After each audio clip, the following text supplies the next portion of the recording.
नमस्कार मेरे प्यारे व्यूअर्स। आज की कहानी है स्वर्ग का अधिकारी कंजूस माखनलाल की कहानी। किसी नगर में एक धनी व्यक्ति रहते थे।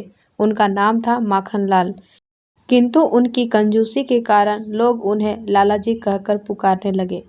लाला जी जब बूढ़े हो गए तो एक दिन उन्होंने मन में सोचा, सारा जीवन पैसा कमाने में खप गया, अब तक दान धर्म और पुण्य का कोई काम नहीं किया, इसलिए मरने के पहले कुछ करना चाहिए।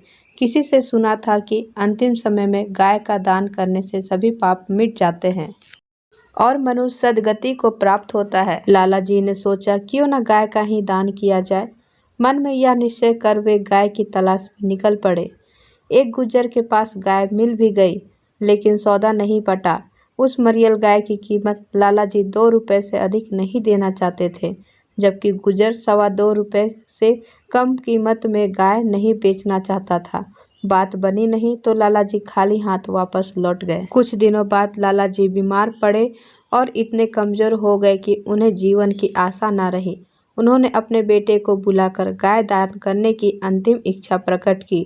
पुत्र बोला, आप जो आज्ञा करे वही होगा, गाय के अलावा अन्न वस्त्र सोना चांदी।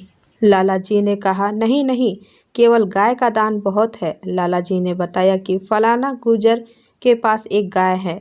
कुछ समय पहले उसकी कीमत 2.25 रुपये थी, अब शायद कुछ रियायत कर दे, लेकिन तुम उसकी कीमत 2 रुपये से अधिक ना देना। पिता की आज्ञा पाकर पुत्र गुजर के पास पहुंचा और 2.25 रुपये में गाय खरीद कर ले आया। लाला जी को जब मालूम हुआ कि बेटा गाय की पूरी कीमत चुका आया तो ऐसा सदमा पहुंचा कि तत्काल उनकी मृत्यु हो गई। इस बीच गाय कमजोर हो चुकी थी। अंततः लाला जी की मृत्यु के 4 घंटे बाद वह भी चल बसी।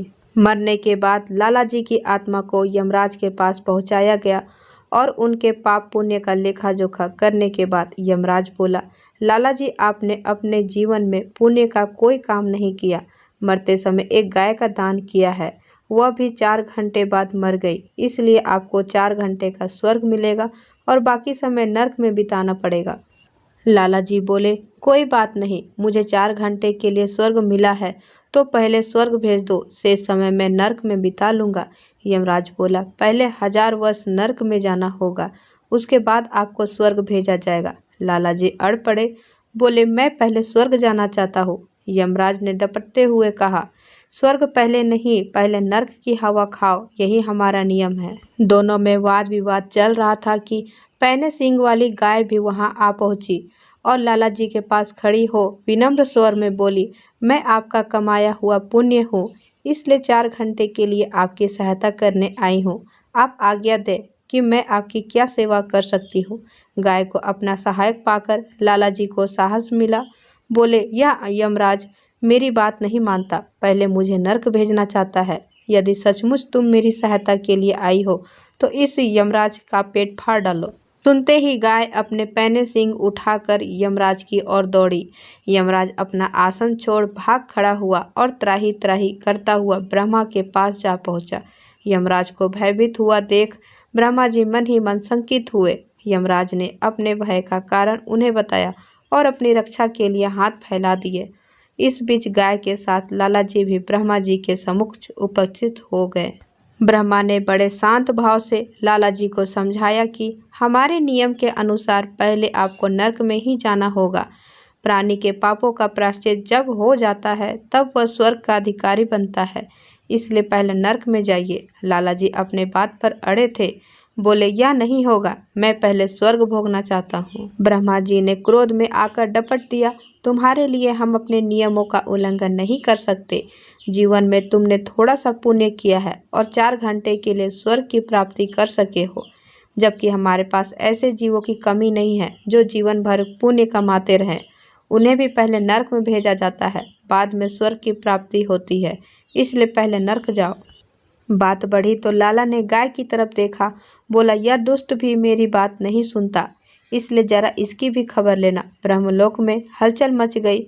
अपनी प्राण रक्षा के लिए ब्रह्मा भी त्राही त्राही करते हुए विष्णु लोक पधारे और सारा वृत्तांत कह सुनाया। विष्णु ने भी लाला जी से वही निवेदन किया। बोले, यह संभव नहीं हो सकता, नियमों का पालन देवता और दानव दोनों के लिए जरूरी है। इनकार करने पर लाला जी ने विष्णु महाराज की मरम्मत करने के लिए गाय को आदेश दिया। ब्रह्मा, विष्णु और यमराज तीनों अपनी जान हथेली में रखकर भागे और कैलाश पहुंचकर भगवान शंकर को जगाया। अचानक इन लोगों के आने का कारण जानकर भगवान शंकर को दुख हुआ। उन्होंने भी लाला जी को वह निर्णय दिया जो यमराज, ब्रह्मा और विष्णु दे चुके थे। इस बीच गाय का समय समाप्त हो गया, वह वापस लौट गई। अब लाला जी असहाय हो गए। उन्हें भगवान शंकर के अंतिम निर्णय को स्वीकार करना पड़ा। लाला जी बहुत चतुर बुद्धि के थे। चलने के पहले तीनों देवताओं के आगे हाथ जोड़कर खड़े हुए और अपनी दृढ़ता के लिए क्षमा याचना करते हुए बोले, यमराज, आप तीनों देवता महान हैं। अपनी पुण्य प्रताप आंखों से मैंने आप लोगों के प्रत्यक्ष दर्शन प्राप्त कर लिए। जो दर्शन बड़े बड़े ऋषि मुनि, संत, साधु और भक्तों को कठिन तपस्या के बाद मिलते हैं, वह मैं आसानी से कर पाया हूँ। कहते हैं कि आपके दर्शनों से पापी मनुष्य भी पुण्य का भागी बन जाता है और उसके दुख, दरिद्र, रोग, शोक सभी नष्ट हो जाते हैं। अगर यह बात सच है तो आपके दर्शन करने के बाद अब मेरे कौन से पाप बच गए हैं जिनके कारण मुझे नर्क जाना जरूरी है। सुनकर देवताओं ने आपस में विचार किया। लाला जी ठीक कह रहे हैं। यदि अब भी इन्हें नर्क भेजा जाता है तो हमारे दर्शनों का कोई मूल्य नहीं रहेगा। सोचकर बोले, तुम ठीक कहते हो। हमारे दर्शनों से तुम्हारे पाप छूट गए हैं। अब तुम नर्क के अधिकारी नहीं। यह कहते हुए देवताओं ने लाला जी को हमेशा के लिए स्वर्ग में रहने की अनुमति दे दी। कहानी अगर पसंद आई हो तो प्लीज़ चैनल को सब्सक्राइब कर दें। फिर मिलेंगे एक अच्छी सी कहानी के साथ।